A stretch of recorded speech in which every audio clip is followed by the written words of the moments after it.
O que está acontecendo hoje? Nós precisamos de ajuda.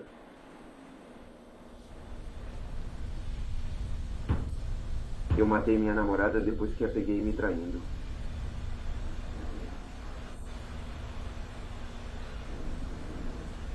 Ok, vamos mandar um carro para você agora.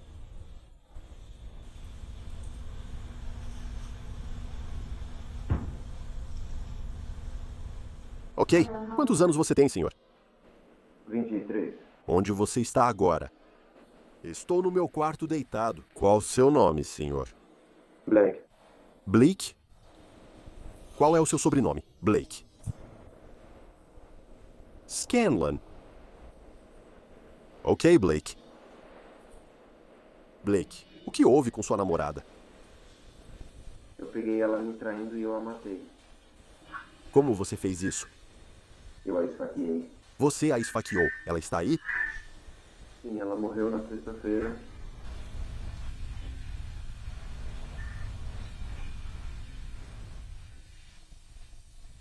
Então ela está aí desde sexta-feira? Ela está morta desde sexta-feira? Sexta-feira de manhã. Você contou para alguém sobre isso? Não. Eu não tive força suficiente para... Qual o nome da sua namorada? Blake. Alexis Avery. Alexander Avery? 13 de janeiro de 2019. É uma manhã fria de inverno na cidade de Westfield, Massachusetts. A polícia é chamada a uma casa na White Street após receber uma ligação ao 911 de Blake Scanlon. Alexis Avery é uma jovem promissora. Aos 20 anos, ela se destaca por sua bondade, calor e risada. Amigos e familiares a descrevem como uma alma compassiva que amava seus amigos, sua filha, sua família e, em certo momento, Blake Scanlon. Policiais chegam ao local, em janeiro, e encontram uma tragédia horrível. O que você fez ao chegar à residência? Acabamos indo para os fundos da casa, subimos a escada dos fundos e, ao chegar no topo, bati na porta. Encontrei a porta entreaberta, bati e anunciei que era a polícia. Assim que a porta se abriu, ouvi uma voz no apartamento dizendo: "Estou aqui." Tudo bem. Quando você entrou ou chegou no apartamento, lembra em que área geral você entrou? Era logo ao lado da cozinha e a voz vinha da minha esquerda quando entrei pelos fundos do apartamento. Quando você entrou no apartamento e foi adiante, precisou passar pela cozinha para chegar ao outro local? Sim. Observou algo de imediato na cozinha? Sim, enquanto eu atravessava a cozinha. No chão, observei o corpo de uma mulher deitado de costas, coberto de sangue. Sangue nos armários e no chão. Ao observá-la, percebi que já estava morta, além de qualquer cuidado. Também observei uma faca ensanguentada no balcão da cozinha. Após essas observações, você foi até a voz? Sim, fui. E havia uma cortina cobrindo a porta. Peguei minha arma de serviço e puxei a cortina para trás. Observei um homem deitado em um sofá, pedi para ele me mostrar as mãos, o que ele fez. Ele obedeceu. Entrei na sala dos fundos, guardei minha arma, coloquei as luvas e fui até o homem. Ele ainda falava ao telefone, segurando o aparelho entre o pescoço e o ombro. Peguei o telefone dele e deixei no sofá. E eu olhei para os pulsos dele, porque esse era o chamado inicial, e ele tinha alguns cortes secos e ensanguentados nos pulsos. E eu perguntei a ele o que tinha acontecido. E o que ele disse? Se é que disse algo? Ele disse que tinha esfaqueado a namorada dele, Alexis. Ele disse quando? Acho que sim, ele disse sexta-feira. Só para confirmar, que horas você vai responder? Isso foi domingo de manhã. Por volta das 11. 11 horas, isso foi um dia e tanto. Mais tarde... Alexis e Blake têm um namoro intermitente por anos. Em junho de 2018, eles se mudam juntos para o apartamento na rua White. Como Alexis está grávida do bebê de Blake em agosto de 2018, a filha deles, Darla, nasce. Mas as coisas não estão dando certo. No ano novo de 2019, Alexis diz a Blake que o relacionamento acabou. Tinha acabado. Ninguém imaginava que essas 3 palavras causariam uma espiral mortal de ciúmes e raiva. Tudo começa em uma noite das garotas, em 11 de janeiro de 2019. Alexis fez planos naquela noite para sair com sua grande amiga Caitlin Avery, que também é sua prima. E vocês vão ouvir Caitlin durante o decorrer deste julgamento. Elas iam ter uma noite das garotas, já fazia muito tempo. Alexis deixou seu bebê na casa da avó e pegou emprestado o carro da mãe, o carro de Jéssica. E vocês também vão ouvir Jéssica. Alexis e Caitlin voltaram ao apartamento na rua White para se prepararem para a noite. Noite. São cerca de 7 ou 8 horas. Elas estão se maquiando, se vestindo e fazendo coisas normais, se preparando para a noite. O réu, o Sr. Scanlon, estava lá no começo. E ele estava, como vocês vão ouvir, descrito pelas testemunhas, agindo de forma abatida e triste, dizendo coisas como: "Não acredito que minha família está indo embora." Às 8 horas, o réu foi à casa do amigo. Alexis e Caitlin não fizeram planos com o réu. Elas não pretendiam se encontrar com ele naquela noite. Ela estava ansiosa para a noite com Caitlin. Agora, mais ou menos nessa mesma época, Alexis realmente mudou o status do Facebook para solteira e começou a conversar com um cara do trabalho por quem ela tinha uma queda. O nome dele, como você vai ouvir, é Scott Burns. E Scott Burns também vai testemunhar neste caso. Scott e Alexis trabalhavam juntos e naquela noite, Alexis e Scott combinaram de se encontrar para tomar um drink. Por volta das 9 da noite. Na sexta-feira à noite, Alexis e Caitlin vão a um bar em Westfield chamado Maple Leaf Café. E as coisas estão indo bem. Scott, o rapaz de quem ela gostava, e um colega dele chegaram cerca de 1 hora após Alexis e estavam se dando muito bem. Alexis e Scott flertavam e conversavam. Ele estava comprando bebidas para elas. Mas você vai ouvir da prima de Alexis, Caitlin, que ela ficava checando o celular e estava atenta para ver onde o réu estava fisicamente, porque compartilhavam localização. 11 de janeiro de 2019 era para ser uma noite divertida, cheia de risadas, diversão e talvez um flerte inocente. Não em um assassinato brutal e frio. Você planejou sair com Alexis? Sim. Esses planos incluíam: você conhece o Sr. Scanlon? Não, absolutamente não. Tudo bem. Sabe se o Sr. Scanlon saiu do apartamento? Sim, enquanto eu e Alexis estávamos nos arrumando, ele saiu, provavelmente por volta de, não sei, umas 8 horas aproximadamente. Talvez. Tudo bem. Então, por volta das 8, ele saiu. Sim. E de novo, em qual carro? E no Cobalt da Alexis? Vocês ainda estão se arrumando? Sim.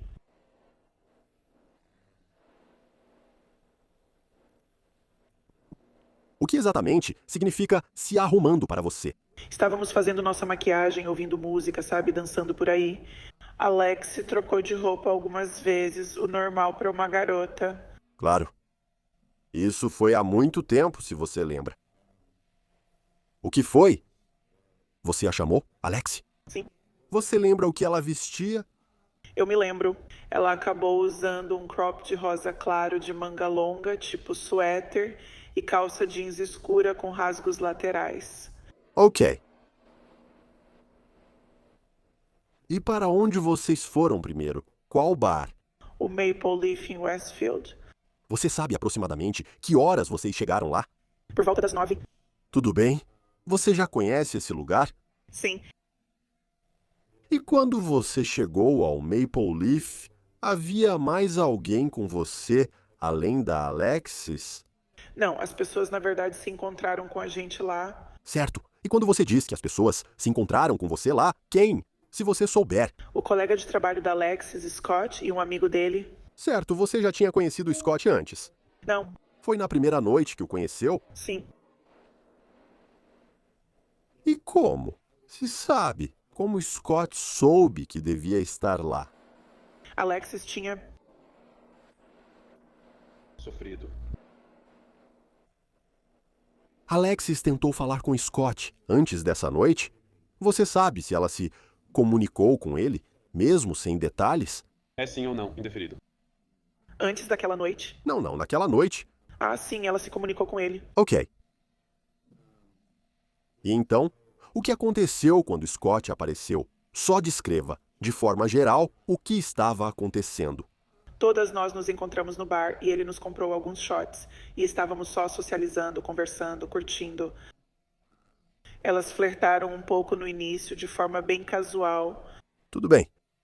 E, novamente, se você souber naquele momento, o Sr. Scanlon estava no bar? Não quando chegamos lá pela primeira vez. Ok. Alexis estava mexendo no celular dela? Alexis sempre checava a localização dela porque ela e Blake a compartilhavam. Objeção, meritíssimo. Negada. Podemos nos aproximar? Claro. Ninguém esperava Blake no bar naquela noite, sem convite ou aviso, trazendo tensão ao que seria uma noite tranquila. Agora eu só quero continuar com a noite. Como estavam as coisas entre Alexis e Scott? Eles começaram a flertar um pouco mais. Nós já tínhamos tomado alguns shots cada um e eles começaram a se beijar no final do bar. Só estavam meio que se conhecendo melhor. E você viu o réu naquele bar em algum momento daquela noite? Sim, depois... Desculpe, depois que percebi que Alex e o Scott começaram a flertar um pouco mais. Teve um momento em que vi o Blake e um dos amigos dele entrando no bar. Fui até Alexis e disse que precisávamos ir porque o Blake estava lá. Beleza. O que exatamente aconteceu? Como Alexis estava flertando e indo bem? O que você viu Alexis e Scott fazendo no bar? Abraçando um ao outro, flertando, sabe? Elogiando um ao outro, rindo, se beijando, coisas assim. Vocês mudaram de lugar? Fomos sim, depois que ele apareceu lá, a gente foi sair e decidiu ir para outro bar para evitar qualquer problema. Para onde vocês decidiram ir? Para o Work in Progress? Tudo bem. Você contou ao Sr. Scanlon para onde estava indo? Não. Tudo bem. Você ou Alexis, se souber, contou ao Scott para onde estavam indo? Sim, negado. Ok. E onde você falou para Scott que iriam? Eu e ela dissemos a ele e pedimos para nos encontrar no Work in Progress. Ok. E vocês fizeram isso? Sim, fomos ao Work in Progress e nos vimos. Quando vocês estavam saindo, se você se lembra, o que o réu fez? Enquanto estávamos saindo, O primeiro lugar, a folha de bordo. folha de bordo. Quando ele entrou pela primeira vez, Alexis correu para trás do bar. Vi o amigo com quem ele estava e fui conversar, perguntando como ele estava naquela noite. Não se mete nisso. Tá bom, O que você viu? eu vi o Blake ir atrás dela lá fora e eles foram conversar lá fora e eu não participei. Ok, você não conseguiu ouvir a conversa. Algo te chamou a atenção naquele momento? Nada parecia alarmante naquele momento. Era isso que eu queria dizer. Então você e Alexis foram ao segundo lugar. O chicote? De novo, você sabe aproximadamente que horas vocês chegaram lá? Talvez 10h30 ou 11 horas, não tenho certeza. Isso foi há 5 anos. Um pouco mais tarde, naquela noite? Sim, Sim, tudo bem. E... se você sabe, Scott e o amigo dele apareceram no Work in Progress. sim. Quem chegou primeiro, você sabe? Acho que eu e Alexis fomos. Ok, mas ele chegou lá pouco depois. Sim, se não foi ao mesmo tempo, porque o estacionamento deles é meio grande, então... Certo. E descreva o que você lembra de ter visto das interações entre Alexis e Scott, só as interações, não o que foi dito. O que eles estavam fazendo? Praticamente o mesmo que no Maple Leaf. Estávamos todos juntos, eles estavam flertando, estavam se beijando, estávamos tomando shots juntos. Eles estavam, no geral, se divertindo juntos. Ok. Em algum momento à noite, você notou novamente o Sr. Scanlon no Work in Progress? Sim, do nada. Olhei para cima e vi ele parado perto das mesas de sinuca, só observando a gente. Ok. Você disse que ele estava com um amigo no início. Sim. E quanto ao segundo lugar? Não, ele chegou sozinho. Você viu ele com alguém lá? Não. Tudo bem. E só descreva novamente o melhor que puder lembrar onde o Sr. Scanlon estava. Quando eu o notei, Sim. encostado perto das mesas de bilhar, E onde estavam Alexis e Scott? no final de um bar em U. Então, no final do U, Tudo bem.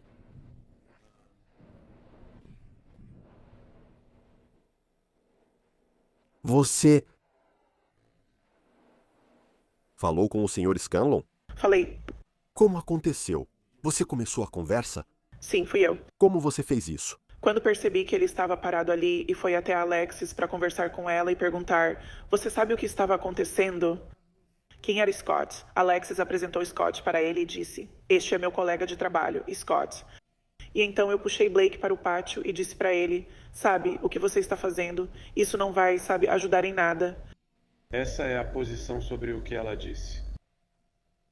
Faça a próxima pergunta.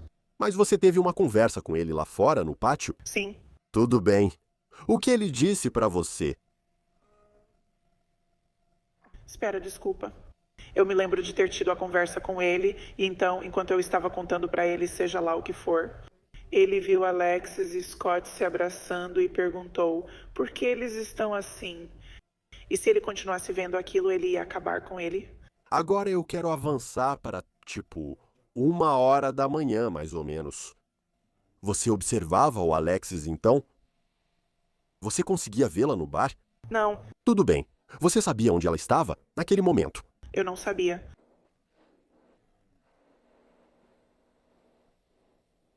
O réu ainda estava no bar? Sim. Ele te fez alguma pergunta sobre Alexis? Sim, ele perguntou onde ela estava e o que fazia. Mostrei que ligava para ela na frente dele. Olha, ela não me atende, não sei onde está. Certo. E você estava tentando localizá-la? Sim, E por que isso? ela era minha carona e é minha priminha. Quero saber o que está acontecendo com ela. Sim. Você conseguiu encontrá-la para pegar carona para casa naquela noite? Não, não consegui. Me desculpe. Eu não consegui. Tudo bem.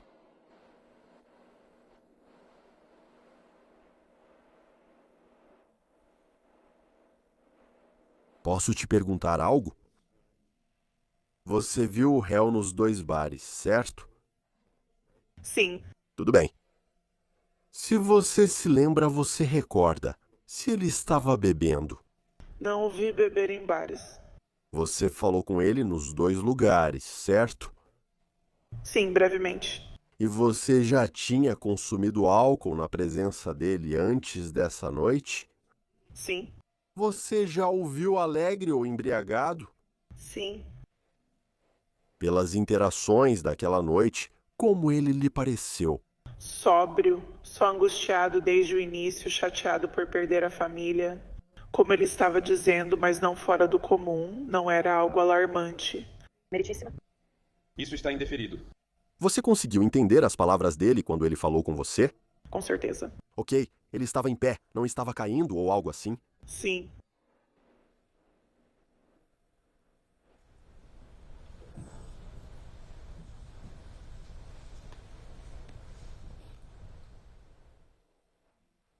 Você chegou a ver Alexis novamente depois daquela noite?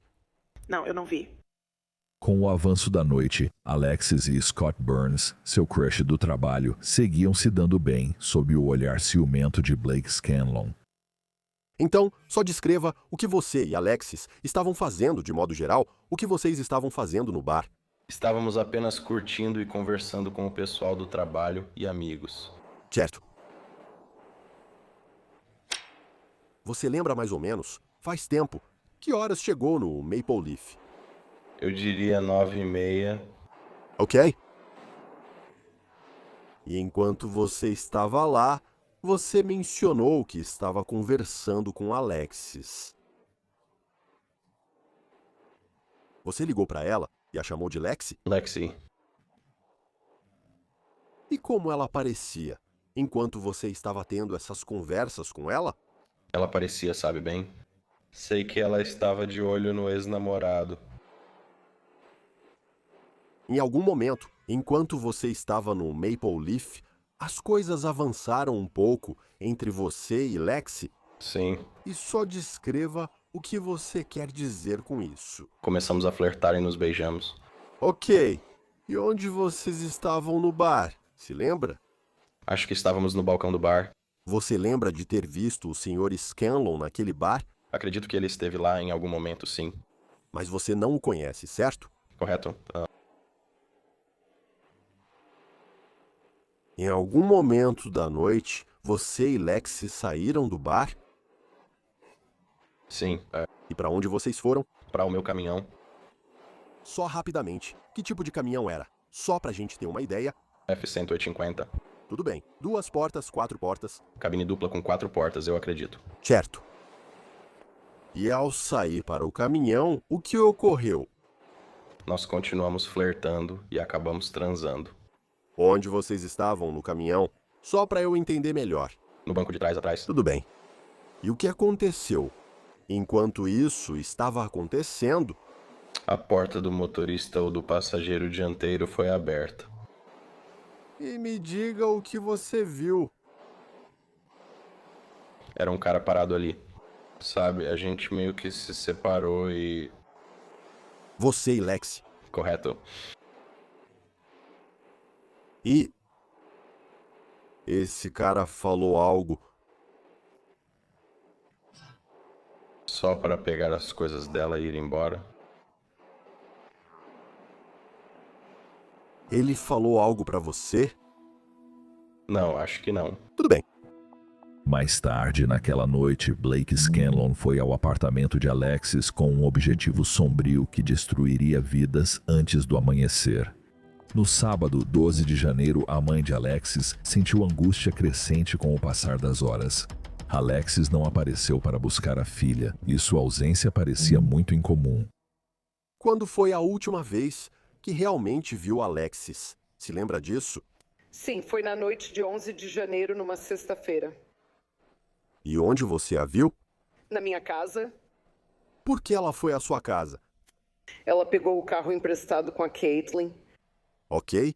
Emprestar. De quem é o carro? Meu carro Tudo bem. E que tipo de carro era esse? era um Mazda CX-9 de 2000. Sabe por que ela pegou seu carro naquela noite? O carro da Caitlin não funcionava bem e elas só queriam um carro seguro e decente para a noite. Ok. Você lembra mais ou menos que horas ela pegou seu carro? Foi à noite, não lembro a hora exata. Certo. E então? Sábado. O que fez? No trabalho, tentei falar com ela e enviei mensagens. Certo. E onde estava a Darla na sexta-feira à noite? E o bebê? Ela estava na casa da minha mãe? Certo. Sua mãe tem algum nome ou apelido pelo qual você a chama? Ela... Sábado de manhã. Se você sabe, Alexis pegou a Uella? No sábado de manhã? Não. Ela deveria? Ela deveria pegar o bebê. Em algum momento, você mencionou que tentou entrar em contato com Alexis, está certo? Sim. E... Você? Qual o seu número de telefone, se souber? É... O mesmo número que você teria em 2018, 2019? Sim. E você tinha o número de telefone da Alexis salvo no seu celular. Sim, eu tinha. Você lembra desse número de cabeça? Não lembro o número. Só procuro o nome e ligo. É uma pena. Acha que ver ajudaria a lembrar? Posso me aproximar da testemunha, meritíssimo? Sim.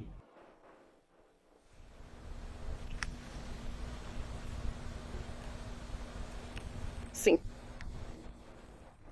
Isso ajudou a sua memória? Sim. Qual o número de telefone da sua filha mesmo?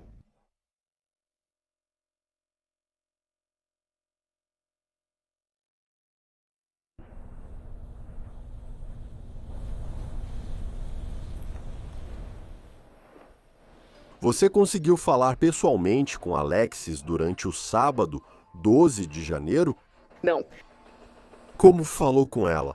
Foi uma mensagem de texto. Para o celular dela? Certo? A verdade sobre o que ocorreu com Alexis na noite de 11 de janeiro só veio à tona na manhã de 13 de janeiro de 2019. O crime foi terrível, mas Blake não tenta escapar, segundo o promotor. Scanlon deixou o corpo de Alexis na cozinha por mais de um dia antes de ligar para o 911. Só fez isso após a mãe de Alexis avisar que chamaria a polícia se não ouvisse a filha. Após o assassinato, Blake fingiu ser Alexis e respondeu à mãe dela que pedia para cuidar do bebê, dizendo: "Blake e eu não estamos bem." Ao ligar para o 911, Blake admitiu ter esfaqueado a namorada. Documentos judiciais mostram que Alexis foi confirmada morta após a polícia encontrá-la no chão da cozinha em uma poça de sangue. Policiais encontraram uma faca com aparente sangue próximo dali. Eles apontam que já existia ao menos uma ordem de restrição contra Scanlon. Blake. Scanlon é preso. Durante o interrogatório, ele mostrou pouco remorso e focou na crença de que Alexis foi infiel. Em uma reviravolta bizarra, enquanto aguardava o julgamento, Blake teria tentado contratar um colega de cela para matar Matthew Green, principal promotor e testemunha-chave do caso. A descoberta desse plano resultou em novas acusações de solicitação de assassinato. Retrata um homem disposto a tudo para controlar seu destino. No início de 2024, no julgamento, a promotoria apresenta um caso forte, alegando que a possessividade, obsessão e ciúmes extremos de Blake o levaram ao assassinato. A defesa tenta mostrar Blake como alguém movido pelo amor para amenizar a acusação, mas o júri não se convence. Além do peso do julgamento, há os depoimentos das vítimas. Especialmente o relato da mãe dela, contando como Alexis era uma luz brilhante que foi tirada cedo demais e que agora sua memória vive através de sua filha Darla. Todos os dias acordo e por um instante sinto esperança e inspiração pelo novo dia. Então a realidade das nossas vidas me atinge. O sangue some do meu rosto e meu coração despenca ao lembrar que Alexis se foi. Não foi um pesadelo, é a minha vida, de verdade, realmente uma sentença de vida para mim. No início, eu queria a pena de morte como opção ampla. Queria que Blake soubesse, sem dúvidas, que sua morte se aproximava. Queria que ele soubesse que só restavam alguns minutos. E que agora ele sentisse o mesmo medo que Alexis sentiu ao agir assim. Agora vejo que esse cenário seria fácil e muito bom para ele. Agora ele enfrenta prisão perpétua, como Alexis nunca mais terá liberdade ou poderá amar de novo. Participar da família como filho, irmão, sobrinho ou pai, ou passar tempo com quem realmente se importa com ele. Vi a família de Blake chorar quando o júri leu o veredicto de culpa. A dor que ele causou ao assassinar Alexis não está afetando apenas as muitas pessoas que amavam e se importavam com Alexis.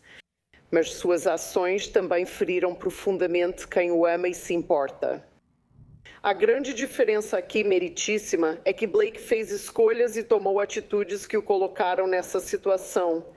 Alexis não fez isso. A ausência de Blake das pessoas que ama está ligada diretamente às suas ações. A ausência de Alexis não tem relação, Blake. Jeremias Scanlon condenou os entes queridos de Alexis à tristeza eterna, dor intensa e profundo medo e desconfiança. As circunstâncias brutais e violentas da morte dela são um pesadelo constante, imaginando o quanto Alexis deve ter se sentido impotente, traída e assustada nos minutos finais. Ele merece essa sentença, prisão perpétua por tirar uma vida. Nossa família foi destruída e marcada para sempre por essa tragédia. Ainda não contamos toda a história dela. Vamos defendê-la para sempre. Continuaremos a denunciar Blake como seu agressor sempre que falarmos dela. Alexis não será esquecida, viverá para sempre. A madrasta de Alexis, Sarah, falou em nome do pai de Alexis, Chris Avery. Conheci a Alexis quando ela tinha 10 anos, e uma das primeiras lembranças que tenho dela é de levá-la para comemorar seu 11º aniversário. Fomos ao Friendly's, onde ela pediu Master Mash Sunday e falou sobre isso pelos próximos 10 anos. Sempre que ela vinha à nossa casa, a gente sempre pedia comida chinesa e sempre terminava com alguma coisa com manteiga de amendoim. Testamos sobremesas com manteiga de amendoim, algumas falhavam, outras ficavam ótimas. Ela era uma alma linda e tínhamos muito em comum. Quando ela vinha, assistíamos Aventuras Fantasmas do próximo modelo de meias da América, assávamos, fazíamos artesanato e compartilhávamos o amor pela Hello Kitty, que agora está eternizada em mim desde que ela se foi. Meu marido, Chris, pai da Alexis, tem passado por um momento incrivelmente difícil. Tanto que vocês não o viram aqui durante todo esse julgamento, porque ele não suportaria ver o que foi feito com a filha dele. Ele foi mudado para sempre hoje. Ele não é mais o homem que era em dezembro de 2018. Ele é só uma sombra do que já foi.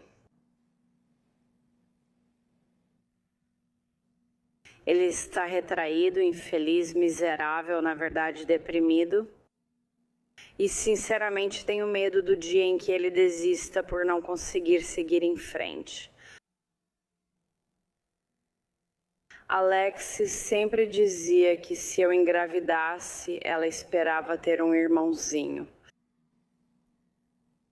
Infelizmente para ela, isso foi após sua morte. O irmão dela nasceu 15 meses depois que ela morreu. Ele jamais saberá o quanto ela foi incrível. Ouvir sua risada, ver seu sorriso e perceber que tem os mesmos olhos amendoados e cor de olhos. É difícil porque falamos muito sobre Alexis, e o irmão dela não entende, já que nunca a conheceu e nunca poderá conhecê-la. Na verdade, ele só tem 4 anos e ela faz parte da vida dele. Falamos que ela é irmã dele, mas ele não entende. Na verdade, ele pensa que Darla, filha da Alexis, é sua irmã e melhor amiga. Darla é sua melhor amiga. Mas Alexis nunca, jamais vai poder aproveitar o irmãozinho que ela sempre quis. Ela sempre quis esse irmãozinho. Tenho transtorno de estresse pós-traumático desde o dia em que contei ao pai da Alexis que sua filha foi assassinada. Ainda ouço o som gutural que ele fez ao ouvir minhas palavras. Ter que esperar 5 anos para receber justiça foi horrível e ter que ouvir e ver. As imagens do que foi brutalmente feito com Alexis nunca serão esquecidas. Sinto falta das conversas que tínhamos enquanto ela crescia e de como nosso relacionamento mudaria. Após ela ter Darla e eu, Finley, fico pensando quem ela seria e como estaria sua vida 5 anos depois. O quanto ela estaria orgulhosa da incrível Darla, de como ela e o irmão se parecem e de tudo que poderia ter vivido. Só posso esperar que possamos tentar nos curar e lembrar dos bons momentos, em vez da lembrança constante do que aconteceu com ela. Obrigada. Após breve deliberação, o júri declara Blake Scanlon culpado de assassinato em 1º grau, sentenciando-o à prisão perpétua sem liberdade condicional. O impacto emocional atingiu família, amigos e comunidade, que lamentaram a perda. A tragédia de Blake Scanlon e Alexis Avery alerta para os perigos do ciúme e da possessividade. A história de Alexis é uma que nunca deve ser esquecida.